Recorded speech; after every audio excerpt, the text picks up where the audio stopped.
The phone on the coffee table lit up with a name Evelyn hadn't seen in 8 years.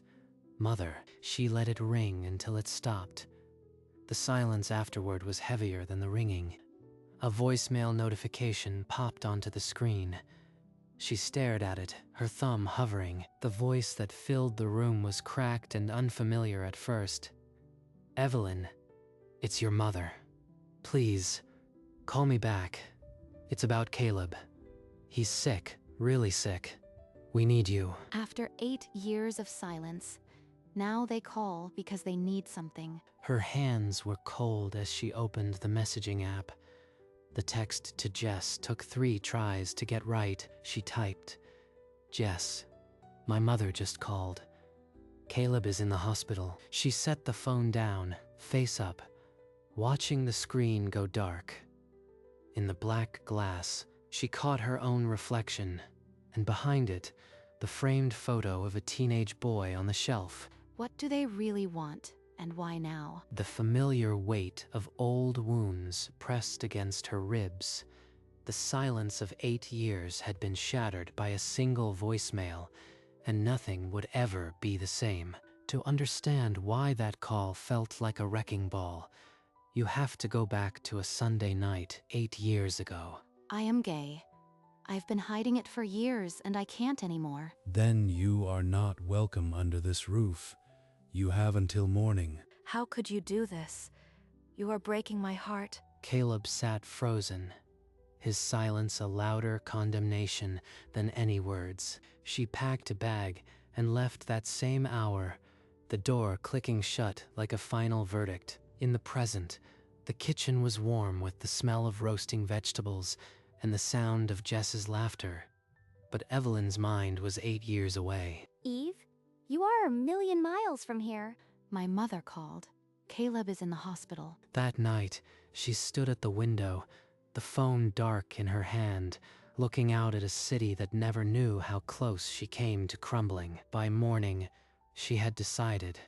She would call back, but the questions that had kept her awake all night would not stay buried. It's me. Evelyn, thank God. We were so worried. I've been calling and calling. What's wrong with Caleb? Leukemia. Aggressive. He needs a bone marrow transplant. We've all been tested, but no one's a match. You are his only hope. If he weren't sick, would we be having this conversation? Please, Evelyn, don't do this. I know we hurt you, but Caleb is innocent. Meet us. Just talk to us in person. Fine. A coffee shop. Neutral ground. You don't come to my home. Anything you want. Thank you. We'll be there. She ended the call and set the phone down.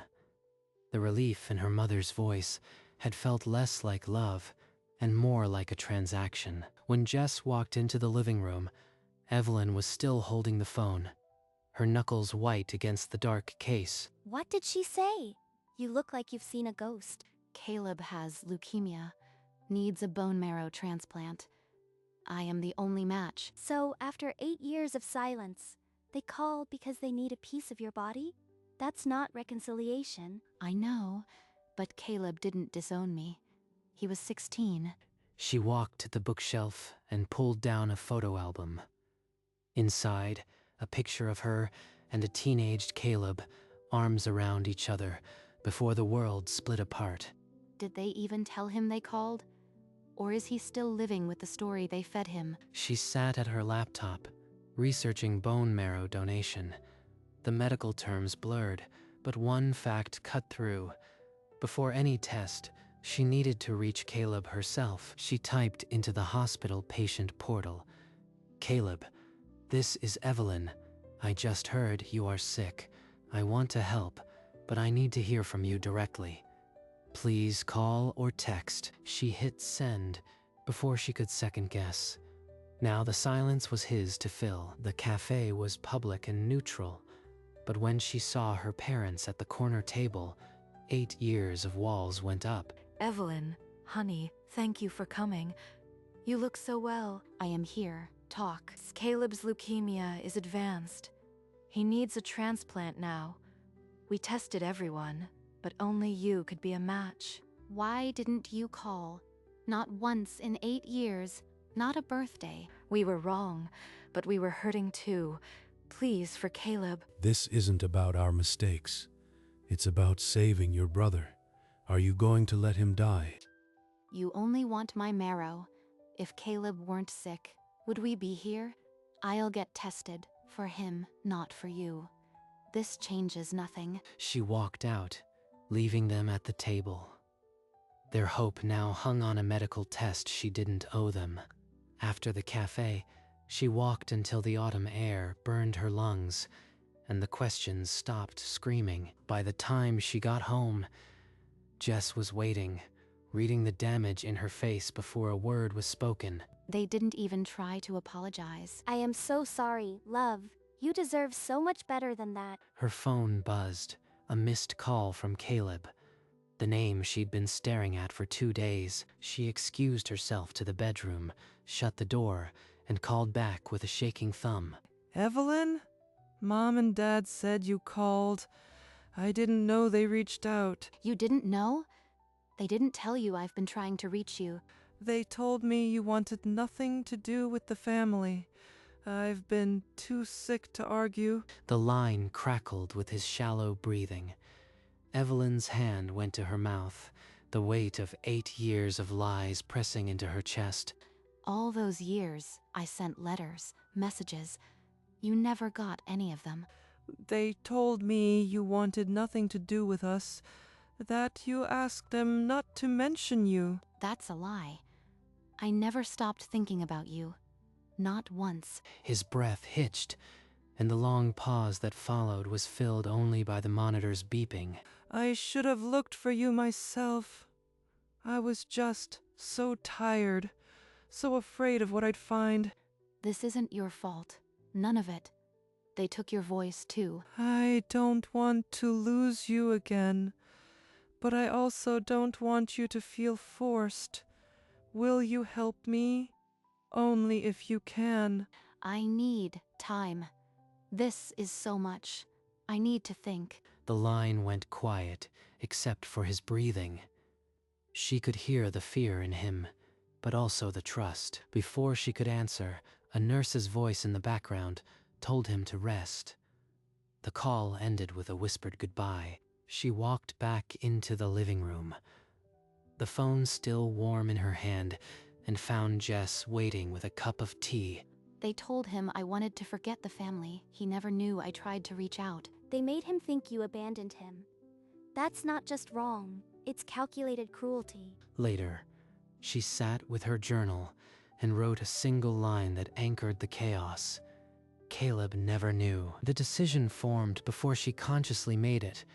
She would get tested, but only on her terms. She called the transplant center and scheduled the HLA typing for the next available slot. With the appointment confirmed, she dialed her mother's number, steeling herself against the inevitable manipulation. I am being tested.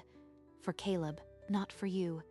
Don't mistake this for forgiveness or an open door. Her mother started to speak, but Evelyn ended the call before another lie could land. She set the phone aside and looked at Jess. A fragile certainty settled over her. She was in control now. The hospital was a labyrinth of sterile smells and fluorescent lights, but Evelyn moved through it with quiet purpose. The phlebotomist wrapped a band around her arm. She watched the dark red vials fill, one after another. This is for you, Caleb.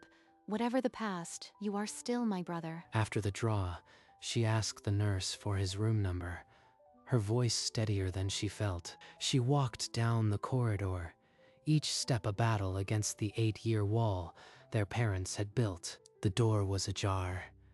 Through the gap, she saw him, pale, thin, but his eyes lit up the moment he recognized her. Evelyn, you came. I wasn't sure. I am here, and I am not going anywhere. She took his hand, and for a long moment, neither spoke. The silence held more healing than any words could. The beeping monitors faded into the background. Right now, there was only the two of them, a lifetime of distance beginning to close. She stepped out of Caleb's room, still warm from the reunion, and found her parents bearing down on her like a storm. How dare you go behind our backs? He's our son, not yours. I am his sister. I have every right to see him without your permission. We were trying to protect him. You don't understand the stress. Protect him? You told him I wanted to forget him. That's not protection. That's control. We did what we thought was best. You cut us off too. You disowned me. I didn't cut you off. You threw me out and then lied to my brother for years. Her father opened his mouth, but no words came. The truth was undeniable. I'll handle all medical decisions regarding myself. Beyond that, we have nothing else to discuss. She walked past them, her back straight, and didn't look back as their protests died behind her. 3 days later, the transplant coordinator's office was stark white and silent. The folder in Evelyn's lap held more weight than her own bones. The test results were printed in black and white. HLA match, 10 out of 10. Suitable donor. There's no alternative. It has to be me. She drove home with the paperwork on the passenger seat, and before the door had closed, she dialed Caleb. Caleb, it's me. I am a match. We're going to do this. Through the speaker, she heard him break down, a sound she hadn't heard in 8 years. He was weeping with pure relief. She ended the call, took a breath, and then dialed the number she once swore she'd never call again. I am a match, but nothing has changed between us. Don't mistake this for forgiveness or an open door. Her mother's plea started, but Evelyn cut the line before the manipulation could reach her. The donation was now certain. She was the only hope, and she had dictated the terms. There was no going back. The week before the scheduled donation, Caleb's body began to falter. IV lines multiplied, and the monitors screamed a warning no one wanted to hear. A nurse pushed past Evelyn, working quickly to stabilize him. Evelyn pressed herself against the wall, her heart in her throat, and did the only thing she could. She stayed.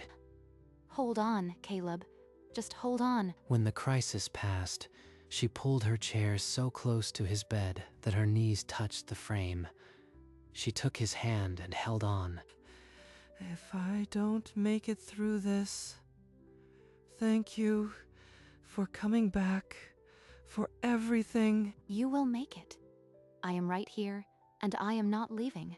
We're doing this together. Beyond the glass partition, her parents appeared, their faces tight with desperation.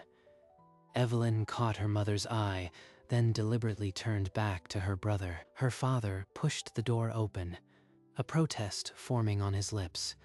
Evelyn raised her palm without looking. A single gesture that said everything. Not now. I don't need them right now, just you. Evelyn nodded, and in that silent exchange, the last 8 years lost their power. Whatever came next, they would face it side by side. The night before the donation, the apartment was quiet. Evelyn sat at her desk with her journal open, the pen steady in her hand. She wrote, "I am doing this because I choose to, not because I owe, for my brother and for myself." Jess appeared behind her, wrapping her arms around Evelyn's shoulders without a word. It was enough. You are doing this for the right reasons. No matter what happens tomorrow, I am proud of you. I feel calm, like whatever happens, I've already won. Her phone buzzed on the desk, the screen lighting up with a name she'd learned to dread. Mother. She didn't reach for it. When the voicemail notification appeared, her mother's trembling voice filled the small speaker. "Evelyn, we love you.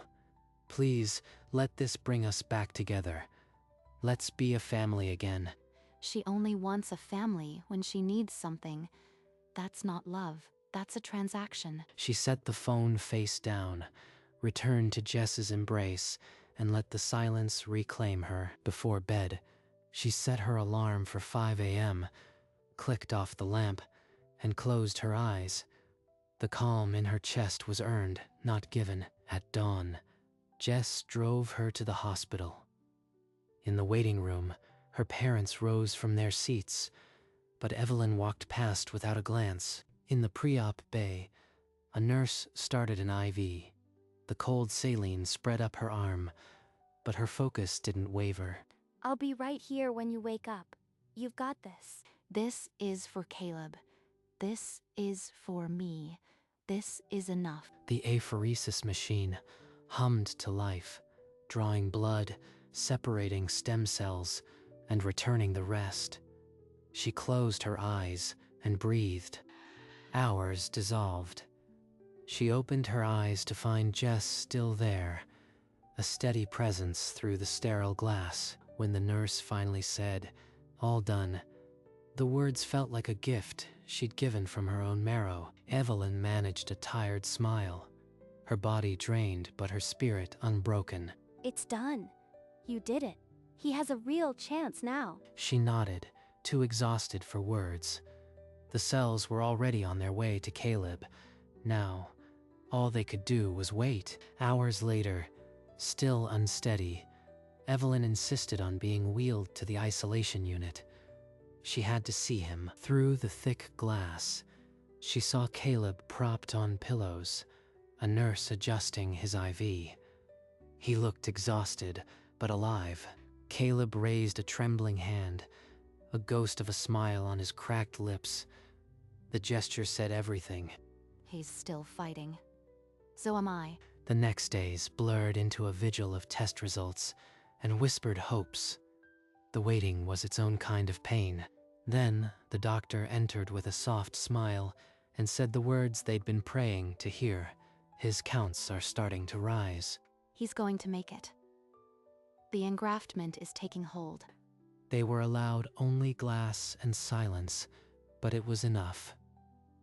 Evelyn pressed her palm to the window, and Caleb mirrored it on the other side. You are going to be okay, I promise. For the first time in months, the monitors beeped a steady rhythm of hope. She had given him a real chance. When Evelyn finally left the isolation unit, her parents were waiting by the exit, their faces a mixture of relief and expectation. Now, we can be a family again. You saved him. We can put the past behind us. Number. I did this for Caleb, not for you. Nothing has changed between us. But you saved him. Doesn't that count for something? We're your parents. Parents who disowned me, who lied to my brother for years. Saving Caleb doesn't erase that. We've apologized. What more do you want? You haven't apologized for the lies. You used my brother to get to me. That's not love. That's manipulation. Her mother's hand dropped, the hope draining from her face. Thomas's jaw clenched, but he said nothing. I'll have a relationship with my brother, but not with you. That's final. She walked past them, her back straight, and didn't look back. The hospital doors closed behind her, leaving them in a silence they had created. Weeks passed. The day Caleb was discharged, Evelyn and Jess were the ones waiting outside his room. They brought him, not to his parents' house, but to their own spare room, already set up with fresh sheets and sunlight. I never thought I'd have this again. A home that feels like home. Neither did I, but here we are. The first dinner together, the three of them, was quiet at first, then filled with unexpected laughter. It's good to have another person at the table. Makes the silence less heavy. I am still learning to believe this is real, that I have my sister back. You never lost me. They just made you think you did. But now, we're writing our own story. After dinner, they made a simple pact, Sunday lunches, no interruptions, just the three of them. That night, Evelyn stood by the window, the city lights blurring behind her. For the first time in years, the silence felt like peace, not absence. 3 months later, as the winter chill crept through the city, a hesitant knock sounded at her door. Through the peephole, she saw her parents, older, smaller, clutching a manila envelope. Their faces were raw, not with entitlement, but with something she'd never seen. Surrender. She opened the door but blocked the entry. The cold air filled the gap between them like an invisible wall. Evelyn, we're not here to take anything. We've been writing to you for months. We've seen a counselor. We were wrong about everything. We don't expect forgiveness. We just wanted you to know. I've read your letters. Every one. And I do believe you are sorry. Then maybe we could start over, please? I forgive you. For my own peace. But I can't let you back into my life. The damage is too deep. It's done. She closed the door gently, a kindness she hadn't received 8 years ago. On the other side, she heard her mother's sob, then footsteps retreating. She pressed her palm to the wood and breathed. The silence that followed was not empty. It was her own. She turned from the door to find Jess waiting in the hallway, her eyes full of quiet understanding. You didn't waver. You held your ground with so much grace. It hurts, but it's a clean hurt, not an infected one. Jess pulled her into the living room, and they sank onto the sofa. The tears came, brief and quiet, before Evelyn's breathing steadied. I meant what I said. I forgive them, but the door stays closed. Her gaze drifted to the framed photo of her and Caleb on the bookshelf, the same one that had witnessed her darkest hour months ago. You did the right thing. For yourself, for Caleb, for us. I know. For the first time, I don't need their approval to feel whole. She leaned into Jess, and the silence they shared was full of everything that had been reclaimed. Later, she stood by the window, watching the winter light fade over the city. She had never felt so solid. A thick envelope in her mother's handwriting arrived. The return address was unfamiliar. She placed it on the counter, traced her name with a fingertip, then tucked it into a drawer, unopened. She didn't need to open it. The peace they had built inside these walls was too hard won to shatter. Later, her laptop chimed with a video call.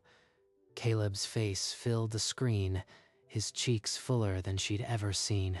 Eve, I am in remission. The doctor said it's a textbook recovery. Let's grab coffee. Absolutely. Pick the place. They laughed about his mismatched new furniture, made plans for Sunday lunch, now a permanent ritual. She hung up and looked out the window. The same glass that once held her reflection in tears now showed a woman she was proud to be. The letter in the drawer didn't haunt her. It waited, and so did she, but on her own terms. She pulled on her coat and stepped out into the clean winter sun. She was whole, and she knew it. A few mornings later, she stood barefoot in her kitchen, a warm mug cradled between her palms. From the living room came the soft sound of Jess humming as she rearranged the bookshelf, their Sunday ritual. This is what whole feels like. Not without scars, but with the light coming through them. Tea's ready. Come sit with me. I am right behind you. The sofa was bathed in morning gold. They sat side by side, shoulders touching, a quiet world enclosed. The steam curled upward, and Evelyn closed her eyes. She remembered the cold night she'd been cast out, and felt no chill. When she opened her eyes, the window framed a clear sky. She had walked through the fire and emerged not just unburned, but refined. She gave from strength, not obligation, and walked away whole. That was enough. The light brightened, and the silence held everything she had reclaimed. The morning light deepened, filling the room with a warmth that seemed to emanate from the walls themselves.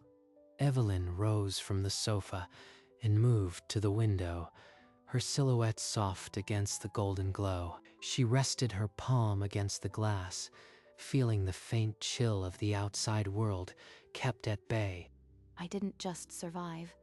I chose who I wanted to be. Behind her, the sounds of home, a kettle cooling, Jess's footsteps, the whisper of turning pages, the years of silence, the betrayal, the impossible choice.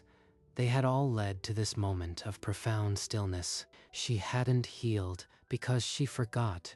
She healed because she forgave, not for them, but for herself. She gave from strength, not obligation, and walked away whole.